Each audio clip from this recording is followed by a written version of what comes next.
Top quality और consistent performance के लिए सिर्फ सिल्वर पंप नाम याद रखना। રાતથી ધોધમાર વરસાદ બાદ ચારેકોર પાણી જ પાણી જોવા મળી રહ્યું છે। રસ્તા પર ઘૂંટણસમા પાણી ભરાતા ભારે હાલાકી સર્જાય છે। સમગ્ર વિસ્તાર બેટમાં ફેરવાયો છે। રાહદારીઓ અને વાહન ચાલકોનું નીકળવું પણ મુશ્કેલ બની ચૂક્યું છે। વિસ્તારની ખરાબ હાલતથી લોકો ત્રાહિમામ છે। પાણીમાં અનેક લોકોના વાહનો બંધ થઈ ગયા હતા।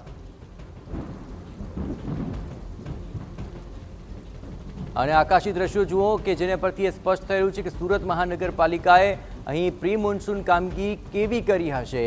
જ્યાં નજર કરો ત્યાં બસ જળબંબાકારની પરિસ્થિતિ નજરે પડી રહી છે। ક્યાંય પાણીનો નિકાલ નથી થઈ રહ્યો અને તેને કારણે પાણી સ્થળ પર જ જમા થઈ ચૂક્યું છે અને સતત વરસાદથી જળસ્તર પણ વધી રહ્યું છે। અત્રે મહત્વપૂર્ણ છે કે હાલ આટલા પાણી છે, જો વધુ વરસાદ થશે તો શું સ્થિતિ સર્જાશે। આવી પરિસ્થિતિને લઈને લોકોએ તંત્ર સામે રોષ વ્યક્ત કર્યો છે।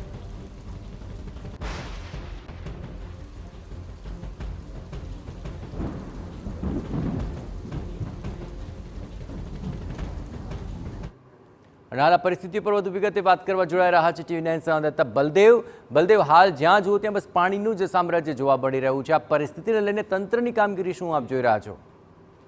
સુરતની વાત કરીએ તો સુરત શહેર અને જિલ્લાની અંદર સતત મોડી રાત્રિથી ભારે જે વરસાદ વરસી રહ્યો છે, ત્યારે સુરત શહેરની વાત કરીએ તો સુરતના અલગ અલગ ઝોનની અંદર જે 4 ઇંચ કરતા વધુ જે વરસાદ વરસ્યો છે ને તેના કારણે અનેક નીચાણવાળા જે વિસ્તારો છે, અનેક નીચાણવાળા જે રોડ રસ્તાઓ છે ત્યાં પાણી ભરાવાની જે સ્થિતિ છે તે સર્જાઈ છે। આમ તો સુરતની અંદર જ્યાં ચોમાસું આવતું હોય છે ત્યારે અનેક સમસ્યાનો જે સામનો છે સુરતવાસીઓ તેને ભોગવવા માટે તૈયાર થઈ જતા હોય છે, કારણ કે તેમને જે ખ્યાલ હોય છે કે મહાનગરપાલિકાની કામગીરી છે તે થતી નથી અને તેના કારણે ઘૂંટણ સુધીના પાણીની અંદર લોકો રહેવા મજબૂર રહેતા હોય છે, પોતાના વાહનો ચલાવવા મજબૂર રહેતા હોય છે। આવા દ્રશ્યો છે તે દર ચોમાસાની અંદર જોવા મળતા હોય છે। ત્યારે આ વર્ષે પણ આ જ રીતની સ્થિતિ છે તે સુરતની અંદર જોવા મળી છે, કારણ કે મહાનગરપાલિકા દ્વારા પ્રી મોન્સૂનની કામગીરી ઉપર અનેક દાવાઓ કરવામાં આવતા હોય છે।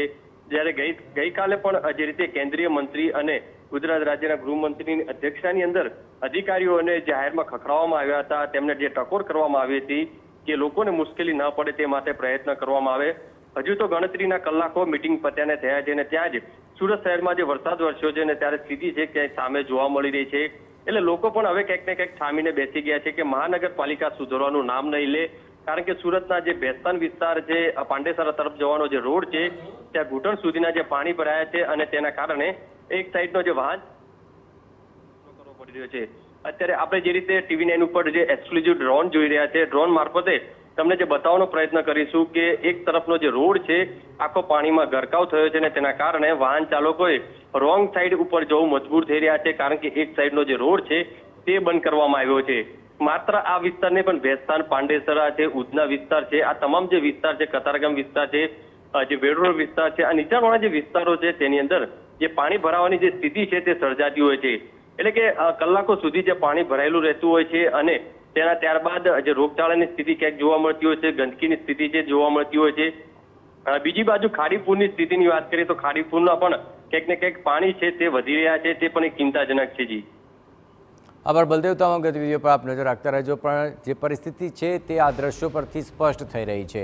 ધોધમાર વરસાદ બાદ જળબંબાકારની પરિસ્થિતિમાં લોકો કેટલી હાલાકી ભોગવી રહ્યા છે તે આપ જુઓ। જ્યાં જુઓ ત્યાં બસ પાણીનું જ સામ્રાજ્ય છે। આ સુરત શહેર અત્યારે જાણે કે પાણીની અંદર ડૂબી ગયું હોય તેવા આ દ્રશ્યો જોવા મળી રહ્યા છે। લોકોનું બહાર નીકળવું પણ મુશ્કેલ બની ચૂક્યું છે।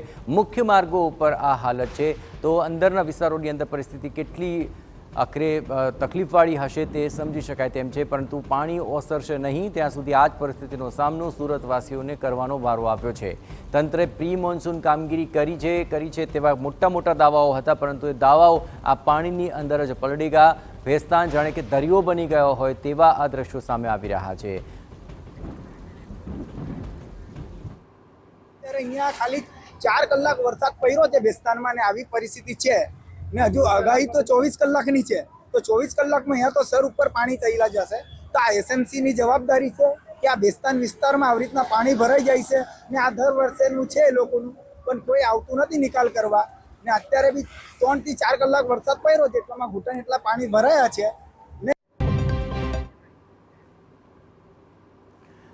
તો તો પાણી ક્યારે ઓસરશે તે સવાલ જનતાનો છે, પરંતુ તેમને કોઈ જ જવાબ નથી મળી રહ્યો। ભેસ્તાનમાં જાણે દરિયા જેવી પરિસ્થિતિ હોય તેવા આ દ્રશ્યો આપ જોઈ રહ્યા છો। તંત્રની પ્રી મોન્સૂન કામગીરી પાણીમાં ધોવાઈ ગઈ। ભેસ્તાનમાં જાણે કે દરિયા સમાન પાણી ભરાઈ રહ્યા છે ને તેમાં લોકો પસાર થવા માટે મજબૂર બન્યા છે। નજર જ્યાં જ્યાં જઈ રહી છે ત્યાં બસ પાણી જ પાણી છે। પાણી મોટી માત્રામાં અહીંયા ભરાયેલા છે ને તેને કારણે વાહન ચાલકો પણ અટવાયા છે। રાહદારીઓ અહીંથી આ ઘૂંટણસમા પાણીમાંથી પસાર થવા માટે મજબૂર બની રહ્યા છે।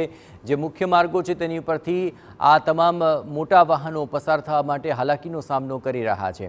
પણ સૌથી મોટો સવાલ એ છે કે જો પ્રી મોન્સૂન કામગીરી આ વિસ્તારમાં થઈ હોય તો પછી પાણી ભરાવાની સમસ્યા કેમ સર્જાય છે? અને વરસાદ વરસી ગયા બાદ પણ પાણી ભરાયેલા છે, એટલે કે પાણી ઓસરી નથી રહ્યા। તો પાણી ઓસરી જાય તેના માટે તંત્રની શું કામગીરી રહી હતી અને હાલ તંત્ર શું કામગીરી કરી રહ્યું છે તે સૌથી મોટા સવાલ છે। અહીં શાળાએ જતા વિદ્યાર્થીઓ હોય કે પછી કામ ધંધે જતા અન્ય લોકો હોય કે પછી કામકાજ કરનારા આ તમામ વાહન ચાલકો હોય, આ તમામ લોકોને હાલાકી ભોગવવાનો વારો આવ્યો છે। આખરે અહીં ટુ વ્હીલર ચાલકો, રિક્ષા ચાલકોને સૌથી વધુ પરેશાનીનો સામનો કરવો પડી રહ્યો છે, કારણ કે પાણી એટલી મોટી માત્રામાં છે કે અહીંથી પસાર થવું ખૂબ જ મુશ્કેલ બની ચૂક્યું છે। મોટા વાહનોની ગતિ પણ મંદ પડી ચૂકી છે અને ઠેર ઠેર આ પાણી ભરાવાને કારણે ટ્રાફિક જામના દ્રશ્યો પણ સામે આવી રહ્યા છે। પાણીનો નિકાલ નથી થઈ રહ્યો તે આ દ્રશ્યો ચાળી ખાઈ રહ્યા છે અને આટલા મોટા વિસ્તારની અંદર આટલો લાંબો સમય સુધી પાણી ભરાઈ રહેવું તેના પરથી તંત્રની તો ચોક્કસપણે પોલ ખુલી જ છે, કારણ કે પ્રી મોન્સૂન કામગીરીના નામે મોટા મોટા દાવાઓ કરવામાં દર વર્ષે આવે છે। આ વખતે પણ પ્રી મોન્સૂન કામગીરી કરવામાં આવી છે, તમામ નાળાઓની ગટરની સાફ સફાઈ કરવામાં આવી છે, પણ જો એ સાફ સફાઈ થઈ હોત, એ કામગીરી થઈ હોત તો આ પાણી ભરાવાની સમસ્યાનો સામનો અત્યારે સુરતવાસીઓને ન કરવો પડ્યો હોત। આ ભેસ્તાન વિસ્તારની અંદર તો જાણે કે દરિયા જેવી પરિસ્થિતિ છે। મુખ્ય માર્ગો ઉપર જ આ પાણી ભરાયેલા છે અને પાણી આખરે ઓસરી નથી રહેવું તે સૌથી મોટો સવાલ છે। પાણીનો યોગ્ય રીતે નિકાલ થાય તે માટેની વ્યવસ્થાઓ તો આખરે ઉનાળા દરમિયાન જ કરી લેવાની હોય છે, ચોમાસું આવે પહેલાં કરી લેવાની હોય છે, પણ આખું જ ચોમાસું હવે આ જ પ્રકારની પરિસ્થિતિનો શું સામનો કરવો પડશે તેવો લોકોનો સવાલ છે।